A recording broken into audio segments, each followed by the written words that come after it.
సినిమాలలో క్షణం తీరిక లేకుండా బిజీగా గడిపే గ్లోబల్ స్టార్ రామ్ చరణ్ పార్లమెంట్లోకి అడుగుపెట్టబోతున్నాడా? అంత అవసరం ఆయనకి ఏమొచ్చింది? ప్రధానమంత్రిని కలవబోతున్నాడా? లేదా వేరే ఏదైనా రాజకీయ వ్యవహారం కోసం వస్తున్నాడా? అసలు రామ్ చరణ్కి అక్కడ పనేంటి అని మీరు అనుకోవచ్చు. కానీ నిజంగానే రామ్ చరణ్ పార్లమెంట్లోకి అడుగు పెట్టడానికి ప్రయత్నాలు చేస్తున్నాడు. కానీ దాని వెనక ఎలాంటి రాజకీయ కోణం లేదు. కేవలం సినిమా షూటింగ్ కోసం మాత్రమే ఆ మూవీ టీం పార్లమెంట్ని షూటింగ్ కోసం ఒకరోజు ఇవ్వాలని కోరారట.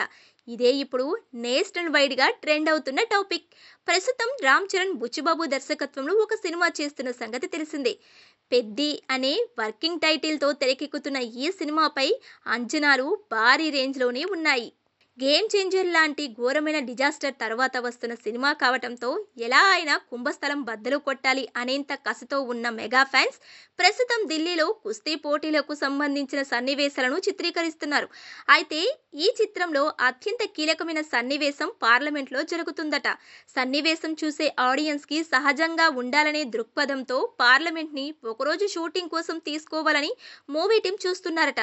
ఒకప్పుడు అయితే చాలా తేలికగానే షూటింగ్ కోసం పార్లమెంట్ ని ఇచ్చేవారు. కానీ ఇప్పుడు అలా ఇవ్వడం లేదు. దానికోసం ఎన్నో అనుమతులు తీసుకోవాల్సి ఉంటుంది. మూవీ టీం కి ఎంత ప్రయత్నం చేసినా అనుమతులు లభించడం లేదట.